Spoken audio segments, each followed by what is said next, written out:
People say some things cannot be saved. A rusted junkyard, a man with nothing left, and the cold verdict of a powerful woman who has never once been wrong. Charlotte Vance stood in the middle of rusted iron and looked at Logan Mercer without blinking. She said it plainly, "This place is trash, sell it before it pulls you under." Logan did not argue. He nodded, turned, and walked away. But inside his mind, a plan had already begun to take shape, one Charlotte had never considered, and one that would force her to redefine two words entirely: real value. What turns a junkyard into $1 million empire? Press play now and don't miss a single moment of this journey. The morning Logan Mercer drove out to his father's property for the first time as its legal owner, the sky was the color of old concrete, flat gray and indifferent to everything beneath it. The sign at the entrance read Mercer's Yard in faded black paint.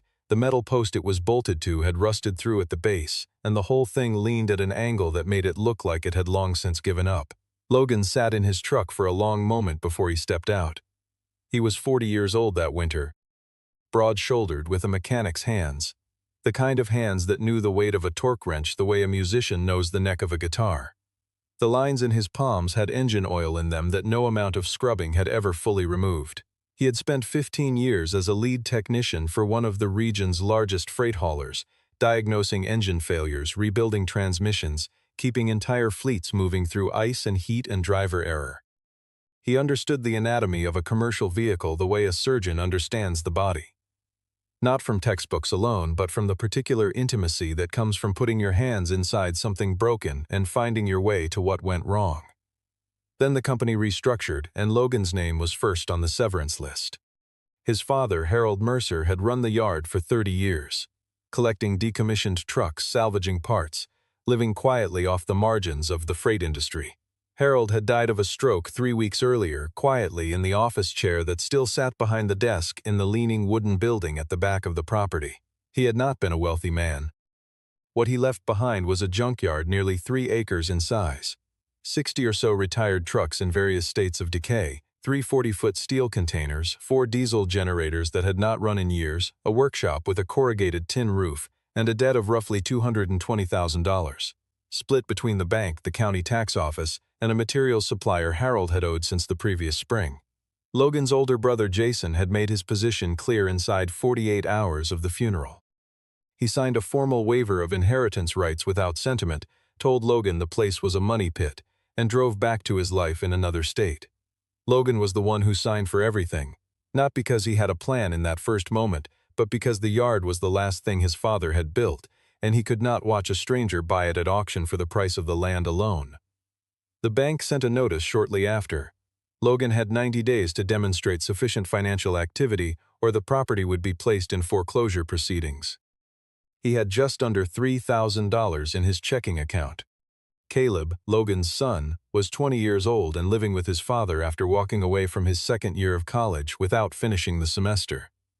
He stood at the edge of the yard on that gray morning and looked out at the rows of dead trucks, the rusted containers, the weeds growing through cracked asphalt, and asked quietly, "You sure about this, Dad?" Logan did not answer right away. He walked to a spot near the fence line where a pipe wrench lay half buried in gravel, picked it up, wiped it clean on the leg of his jeans, and tucked it into his jacket pocket. Then he turned and started walking the perimeter of the yard, slowly, systematically, the way a technician walks a machine before deciding what it needs. He did not answer Caleb's question with words. The answer was in the way he moved. Charlotte Vance arrived 9 days later in a black SUV that was too clean for a property like this, followed by a second vehicle carrying 2 members of her team. Charlotte was 38, with the posture of someone who had learned that the way you walk into a room determines how much of the conversation you control before a word is spoken. She had built Vance Freight and Development from a regional logistics brokerage into the largest freight and commercial real estate operation in the area over 8 years. Not through charm, though she had plenty of it, but through the kind of relentless accuracy that makes other people in a room feel slightly behind. People respected Charlotte Vance because she was almost never wrong. The land that Mercer's yard sat on was the reason she had come. The property bordered Interstate 40 at a junction her development team had flagged 2 years earlier as ideal for a large-scale freight service terminal, high traffic, underserved, positioned between 2 commercial zones that had expanded faster than the infrastructure supporting them. She had sent a broker to make an offer. Logan had politely declined, so Charlotte came herself.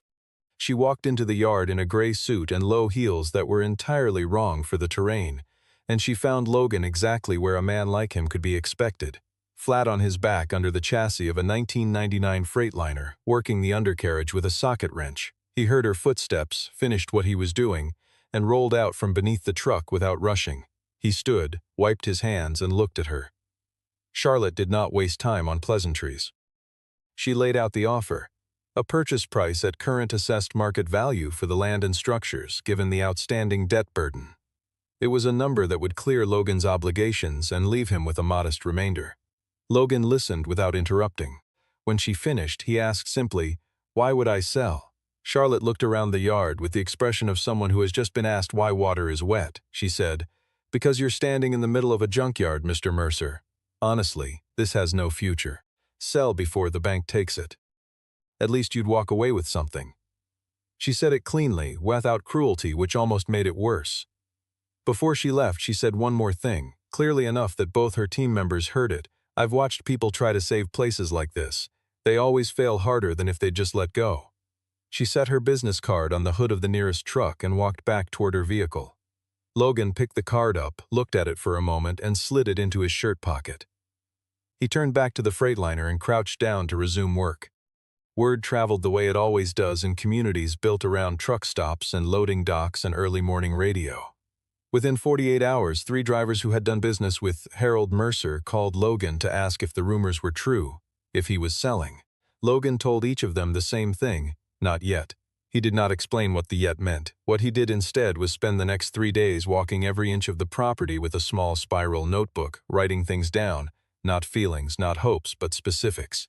Measurements, mechanical assessments, load calculations. The kind of notes a man makes when he is not dreaming about something but planning it.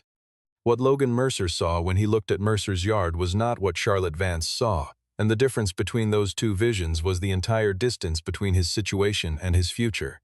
Charlotte saw 3 acres of debt, rusted iron, and liability. Logan saw a logistics node that no one had thought to build yet. The property sat at mile marker 41 on Interstate 40, 12 miles from the nearest truck stop and over 20 from any emergency road service depot. Every day, hundreds of commercial vehicles rolled past the entrance. Brake failures, blown tires, transmission drops. Engine faults at speed in the passing lane. Logan had worked in freight long enough to know that the most expensive problem a carrier can have is a load delayed in the middle of nowhere with no service option within a reasonable radius. The yard's location was not a liability. It was a gap in the market sitting on land his father had accidentally held for 30 years. Logan cataloged the trucks with the thoroughness of a man who had spent 15 years diagnosing machinery for a living. Of the 60-odd vehicles on the property, 9 had engines that could be returned to operational condition. Electrical failures, auxiliary transmission faults, damaged cab systems, nothing structural that a skilled technician with parts and time could not address. 17 more were too far gone to restore but rich in salvageable components: differentials, fuel pumps, air brake assemblies, starter motors, rubber seals, exhaust fittings. He pulled random parts from several of those trucks and confirmed his estimates on the spot. The 3 steel containers were dirty and one had a compromised door seal, but they were structurally sound. Standard 40-foot units that, cleaned and fitted with basic pallet wood flooring, could serve as short-term freight storage for carriers whose delivery schedules outpaced their warehouse capacity. There was consistent demand for exactly that kind of flexible, short-term storage along interstate corridors, and Logan knew it from years of watching carriers scramble for solutions when warehouse calendars didn't align with road schedules. 2 of the 4 generators could be repaired. An independent power source meant the yard could operate during grid outages, which, along an interstate corridor in winter, happened more than people who had never been stranded in one liked to believe. The front section of the property, after clearing the accumulated scrap along the fence line, could hold between 15 and 20 heavy commercial vehicles in marked spaces. There was no overnight truck parking facility within 30 miles of that stretch of interstate. Logan priced the overnight rate at $20 per vehicle and ran a conservative estimate of 6 spaces filled per night start. 4 revenue streams. None of them flashy. All of them grounded in need that already existed. He needed $8,000 to buy parts, clean the property, and get the first truck operational. The bank declined a small bridge loan. Logan drove his personal car to a dealer the next morning and sold it for $6,200. He had exactly enough. Not more. Exactly. He worked on the Freightliner for 14 days straight. 6 in the morning until nearly midnight most nights. Alone in the workshop with a trouble light hung from the ceiling and a space heater that barely kept the cold from settling into the concrete floor. The truck was a 2009 model, a Class 8 heavy-duty, and Logan replaced the transmission auxiliary unit entirely, rebuilt the air brake system, replaced the wiring harness on the cab side, patched the trailer coupling mechanism, and drove it in loops around the property at 2 in the morning to listen for problems before they became surprises. The work required the kind of concentration that leaves no room for doubt, which was perhaps part of its value during those 2 weeks. While his hands were on the truck, his mind was not on the foreclosure notice, not on the bank's 90-day window, not on Charlotte Vance's expression when she looked around the yard. It was on the machine, on making it right, making it reliable, making it capable of carrying weight through whatever the road threw at it. On the 15th night, 40 minutes before midnight, the phone on the workshop wall rang. It was an old landline, Harold's still connected. Logan had kept it active because cell service on that stretch dropped in cold weather, and he did not want to miss a call that mattered. The man on the other end was a driver named Adrian, who Logan knew vaguely through the regional driver network. Someone Harold had done business with years back. Adrian was broken down on the shoulder of Interstate 40, 17 miles east of the yard. His tractor had dropped out of gear and would not re-engage. He had a full trailer of frozen food products scheduled for delivery to a regional grocery distribution center by 6 the next morning. The nearest roadside assistance company was quoting a 4-hour window and $1,500 for a hook and tow. Adrian had no other options. He had seen a number on a torn piece of paper tacked to a board at the last rest area. It was Logan's number. Logan asked 2 questions. He asked for the exact milepost and the trailer weight. Then he put on his coat, started the Freightliner, which turned over cleanly for the first time, and drove out into the dark. He reached Adrian in under 40 minutes. The cab lights of the broken truck were still on and the driver was standing outside in the cold. Logan spent 15 minutes examining the fault. The drive unit had a gear engagement failure that could not be field repaired without parts he did not have on the truck. But the trailer was intact and the load was stable. Logan backed the Freightliner up alongside, and the 2 men spent an hour and 40 minutes in below-freezing temperatures, transferring the entire load by hand, box by box, pallet by pallet, using a hand truck Adrian carried and working by the light of both cabs. They were running on determination in cold air and the specific focus that comes from having a hard deadline that does not move. Logan pulled into the distribution center loading dock at 5:42 in the morning, 18 minutes before the cutoff. The dock supervisor checked the paperwork, counted the load, and signed off.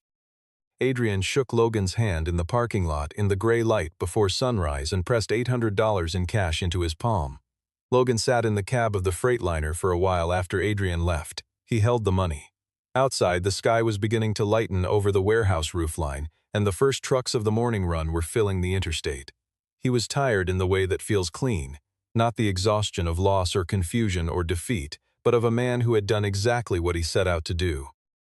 Within 48 hours, word had moved through the driver network without Logan doing anything to push it.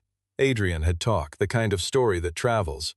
A call answered in under an hour in the middle of the night in winter, no drama. 3 inquiries came in 2 days, drivers asking about emergency hauls, breakdown assistance, storage. Logan had no website, no updated signage, just a phone number and a truck that ran. It was enough to start.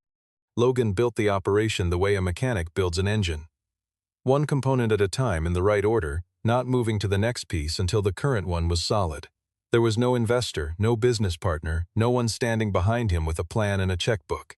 Just the yard and a schedule he kept in a spiral notebook.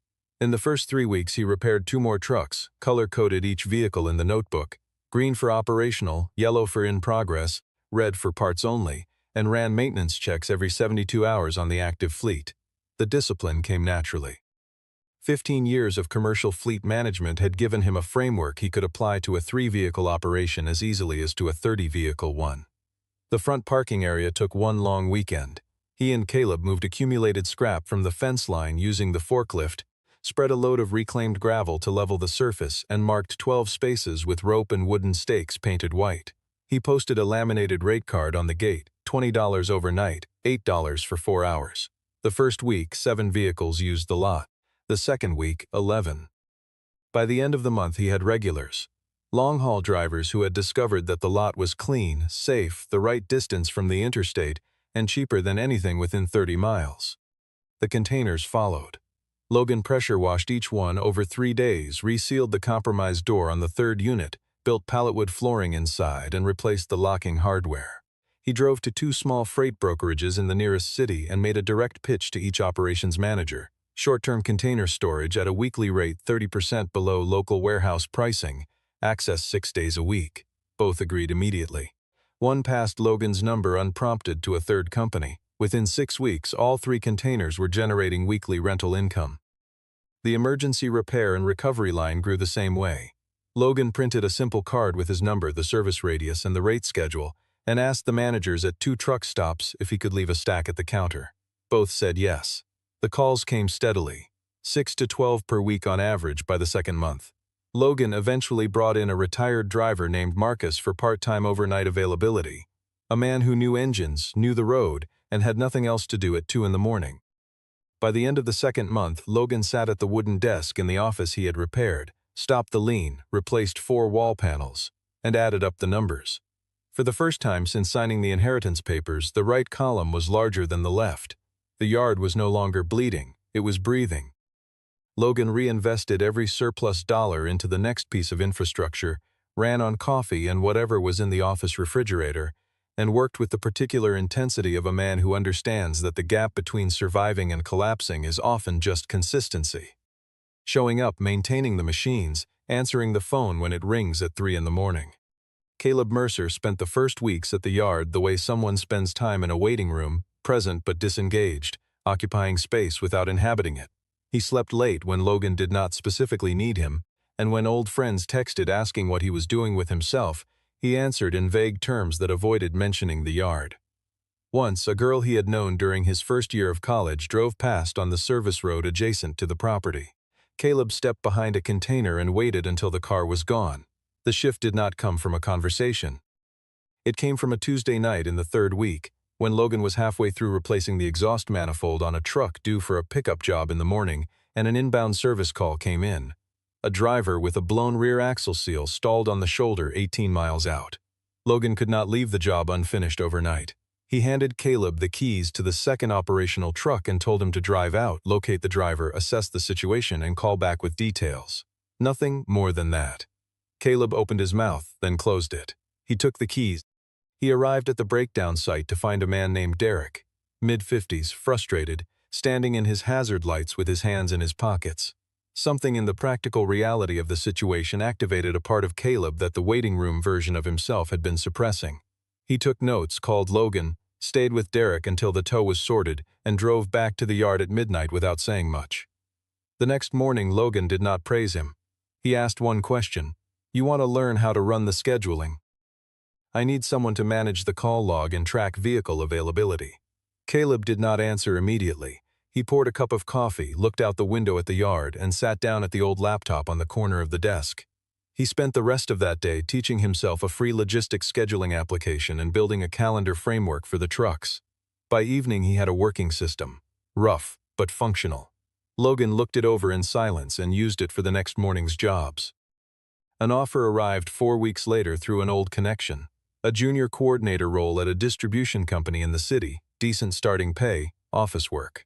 Caleb read the message twice. He looked at the scheduling board on the wall that he had built from a piece of corkboard and color-coded pushpins, and put the phone face down on the desk. He did not respond that day or the day after. After that, he stopped thinking about it. He was not staying out of obligation. He was staying because the work made sense to him in a way that a classroom never had, and because he had begun to understand the difference between what the yard looked like from the road and what it actually was from the inside.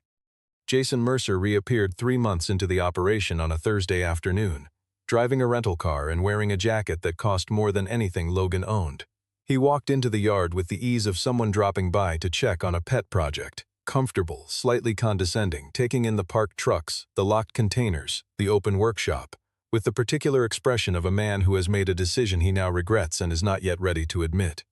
Over coffee in the office, Jason made his pitch. He had capital available, he said. He was thinking a 30% stake in exchange for an injection that would speed up the expansion. He framed it as if he were doing Logan a favor, as if 3 months of pre-dawn work weeks and sold vehicles and answered calls at 2 in the morning were merely a warm-up that required his intervention to become serious. Logan reminded him of the signed waiver, not with anger, just as a factual matter. The document existed. Jason had written his own exit. Logan was not in the business of revising other people's choices after the fact. Jason left with a smile that did not reach his eyes. 2 weeks later, drivers started calling, not about service but about rumors. Someone had been contacting carriers in the region suggesting that Mercer's yard was operating without proper commercial permits. Someone was posting in a driver network forum under an anonymous account, calling the yard's practices into question, hinting that the recovery service used unregistered vehicles. One driver told Logan he had received an actual phone call advising him not to use the service because the business was about to be shut down. Logan reviewed every permit, every registration, every insurance document he held. Everything was current and properly filed. But the damage was working. The number of incoming service calls dropped by nearly a third in 1 week. 2 container tenants called saying they were evaluating their options. A driver who had used the overnight lot nightly for 3 weeks did not show up. Caleb found the account. He had been monitoring the driver forums since taking over the scheduling operation, and the anonymous posts had a specific pattern. The phrasing, the cadence, the types of detail cited that matched the Thursday afternoon conversation in the office with a precision that was not coincidental. He tracked the timestamps against the day after Jason's visit and brought what he had to Logan, laying it flat on the desk and stepping back. Logan called Jason that evening. He did not raise his voice. He read back the post content, the forwarded message text 2 drivers had sent him, and the timeline with a precision that left no interpretive room. He asked once, "Was it him?" Jason denied it. Logan said nothing for a moment, a silence long enough that Jason filled it with a noise that was not quite a laugh and not quite an objection, and then told him plainly he had documentation, he had driver statements, and if any further interference occurred with the yard's operations or its business relationships, he would forward everything to an attorney. Jason started to say something about family, about what their father would have wanted, about fairness. Logan interrupted once, quietly. "You signed the waiver. That was your choice. Don't come back to take what you already walked away from." The call ended. Charlotte's representative had arrived at the yard that same evening to explore a renegotiation of the land purchase. He waited near the gate and heard the end of Logan's side of the conversation through the open office window. He returned to Charlotte with a report that included considerably more than she had asked for. Within a week, Logan had personally called every driver and carrier who had been contacted or influenced by the misinformation. "Here are the permits, here are the registration numbers, here is the insurance certificate. Verify any of it." Most came back immediately. 2 carriers Logan had never spoken to directly reached out after hearing the account from drivers they trusted. The attack had been designed to collapse the yard's reputation. It had instead introduced Logan Mercer to a wider audience of people who respected a man who called them personally and told the truth. February on Interstate 40 was nothing to be casual about. The National Weather Service issued a winter storm warning on a Wednesday afternoon. More than 20 inches of accumulation projected over 18 hours, wind conditions reducing visibility to near zero by midnight, road surface temperatures that would turn any remaining liquid to ice by 9 in the evening. Several commercial carriers began pulling trucks off the route before sundown. Others pressed on, because freight does not stop moving because the weather turns serious. Logan and Caleb spent Wednesday afternoon preparing. Topped off both generator tanks, ran electrical checks, confirmed the workshop heat was functional, restocked the office with coffee and dry food. Caleb set a status board on the wall near the dispatch desk, available trucks, service window, overnight capacity. By 9 that evening, the calls had started. A driver with a rear wheel lockup on the ice shoulder 8 miles east. A tractor with a fuel line that had gelled in the sudden temperature drop 12 miles west. A carrier dispatcher calling from another state asking if anyone on that stretch could assist one of their drivers who had gone silent after a hard brake event. Logan and Marcus took the first 2 calls in separate vehicles. Caleb stayed on the radio at the desk and coordinated, tracked positions, updated the log, managed inbound calls, and kept the coffee hot. He had built the dispatch system himself over the previous months, and on a night like that one it held under real pressure. 6 active calls overlapping, 3 trucks in the field simultaneously, 14 drivers already in the yard asking about road conditions ahead. Caleb handled it the way he had learned to handle the scheduling board, methodically without panic, one entry at a time. Logan glanced at the operation wall once from the doorway before going back out into the storm, and the look on his face was brief and said nothing out loud, but Caleb caught it anyway. By 2 in the morning, 23 drivers were sheltering at the yard. The containers had been opened not as cargo storage but as windbreak shelters, fitted with portable heaters Logan kept for cold weather jobs. The office was overcrowded and warm. Truck drivers are not difficult people to shelter. They are accustomed to warehouses and rest stops and cab sleepers, and what they needed that night was warmth, a working outlet, and someone who answered the phone. Logan had all three. The convoy belonging to Vance Freight appeared on the line at 1:30. 4 Class 8 tractors hauling a time-sensitive equipment load pinned against the median shoulder 2 miles east of the yard, unable to move forward or reverse safely. The lead driver had tried 3 roadside assistance numbers and reached either voicemail or wait times that began with the word several. He found Logan's card in the door pocket of his cab and made the call as a last option. Logan answered on the second ring. He went out twice more that night and brought all 4 Vance trucks in himself. 2 runs with his most capable recovery rig, navigating a road that was white in every direction and barely distinguishable from the fields surrounding it. He had all 4 vehicles secured in the yard by 3:30. The lead driver shook his hand and called the dispatcher and gave a full account. The dispatcher called Charlotte. She arrived the following morning at 8:45, when the storm had backed off to light flurries and the county plows were making their first pass. She drove herself, no team, no assistant. She stood at the gate for a long moment before entering. The yard in front of her held more than 30 commercial vehicles in clean, organized rows. Drivers were moving around, checking their rigs, helping each other. Caleb was at the office door with a clipboard and a headset, managing the departure schedule 1 vehicle at a time with the systematic patience of someone who had built the process himself. And Logan was sitting on the hood of a truck near the back of the lot, drinking coffee, watching the road clear. He saw her. He did not get up. Charlotte walked across the lot, past rows of trucks, past the containers and the workshop and the generators humming steadily in the cold. She stopped near Logan's truck and looked at the yard. Really looked, without the lens of acquisition or competitive strategy. She said almost to herself, "I was wrong about this place."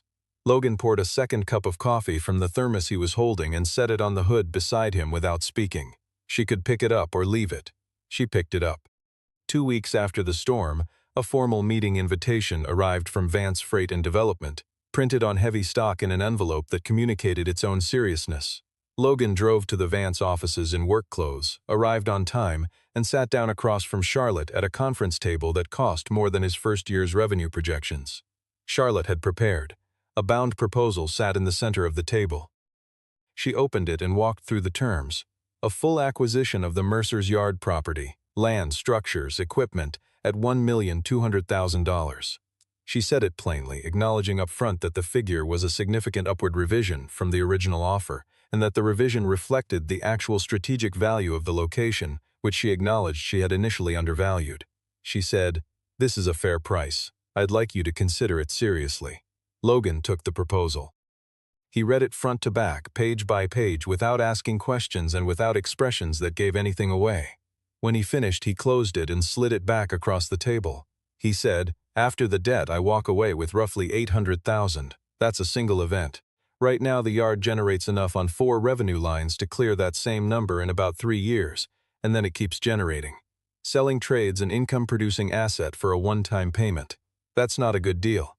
He said it without apology, without aggression, just as a matter of mathematics. Charlotte was quiet for a moment. Then she asked, "What do you want?" It was a question she did not often ask. Logan reached into the inner pocket of his jacket and placed a folded piece of notebook paper on the table. He smoothed it flat. It was handwritten. Not a prepared document, just terms he had thought through over the previous 2 weeks and written in his own words. He talked through them. Vance Freight would redirect all emergency road service and short-term freight storage in the corridor to Mercer's Yard as its primary service provider. Logan would build out the infrastructure to handle the volume. Revenue would split 60% to Logan, 40% to Vance. With no purchase of land, no equity stake, no operational control for Charlotte. She would be a revenue partner. He would run the yard. Charlotte picked up the paper. She read it twice. She set it down. There was a version of this moment where she pushed back, negotiated the split, inserted a buyout clause, added a governance provision that would give Vance leverage over time. Like this, at tables like this, many times. But she looked at the handwritten page and thought about a man who had turned a condemned junkyard into the only operational service hub on 40 miles of interstate during the worst storm of the decade. Not with capital or connections or a management team, but with preparation, consistency, and the specific knowledge that comes from understanding how things actually work rather than how they look on a spreadsheet. She said, "I'll have legal draft the formal agreement based on these terms." She picked up a pen from the table and signed the handwritten page at the bottom, not as a final contract but as a letter of intent, an acknowledgement that these were the terms they were working from. Before signing, she looked up once. "I told you this place had no future." Logan said, "You saw what it looked like from the outside, that's a different thing." They shook hands across the table, firm, clean, no sentimentality. Two people who had finally assessed each other accurately and found the terms that made sense. Logan walked out of the Vance offices into the afternoon and drove back to the yard, the signed page in his jacket pocket, and got back to work. 8 months passed. The yard was paved, not the whole property but the service roads and the parking area and the apron in front of the workshop, laid with commercial-grade asphalt and marked with painted lines and directional arrows that Caleb had measured stenciled himself over a long weekend in September. A proper sign stood at the entrance, Mercer Logistics and Recovery Hub, white letters on a dark green ground, lit by 2 overhead fixtures that came on automatically at dusk. The containers had been expanded to 5 units, all interconnected with a covered walkway and numbered on their doors. The workshop had a second bay, a proper hydraulic lift, and a parts inventory system Caleb had built in a database application over a series of evenings. The dispatch office had 2 screens, a radio unit, and a wallboard tracking vehicle status in real time. The opening was not a gala. Logan was not built for galas. It was a working Thursday morning at 9. About 40 people present. Drivers who had used the yard from the beginning. Operations managers from 4 carriers that had become regular accounts. Marcus, who had gone from part-time overnight help to full-time recovery team lead. Adrian, who had driven 200 miles to be there and who shook Logan's hand for a long time before letting go. Charlotte Vance arrived with 1 person from her legal team, not as a principal but as a partner, and stood near the back of the crowd. Before the ribbon was cut, Logan called Caleb forward. He did not give a long speech. He said, "The person running operations at Mercer Logistics and Recovery Hub from today forward is Caleb Mercer." He held out a single key on a plain ring, the key to the dispatch office. Caleb took it in both hands. He held it for a moment and looked at the yard, the paved lot, the containers, the workshop with its 2 bays, the sign at the entrance lit against the gray morning sky. And something moved across his face that was not quite pride and not quite relief, but something between the two that does not have a clean name. Later, when the small crowd had spread across the lot and conversation had settled into the easy register of people who have watched something difficult become real, Charlotte stood beside Logan near the back fence. She looked at the yard and then at the interstate beyond it. She asked, "Did you know that first day, that it would become this?" Logan said yes. Charlotte was quiet for a moment. "Then I didn't see it." He said, "You see it now." Jason Mercer was not there. He had not been invited and he had not called. That part of the story had ended quietly, the way certain chapters do.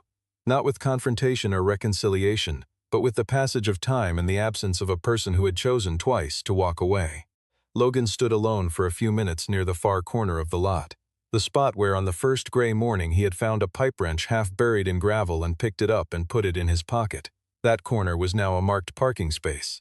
A silver flatbed sat in it, engine ticking as it cooled. He looked at the yard. He thought about his father, who had held this place for 30 years without knowing what it could become, who had walked its perimeter the same way Logan had walked it on that first gray morning, picking up tools from the ground, keeping the gates oiled, believing without being able to say exactly why that the land had more to offer than it currently showed. Harold Mercer had kept it because it was his, because he was loyal to the things he owned and the ground he stood on, because he believed that things had value that was not always visible on the surface. Logan had inherited more than the property.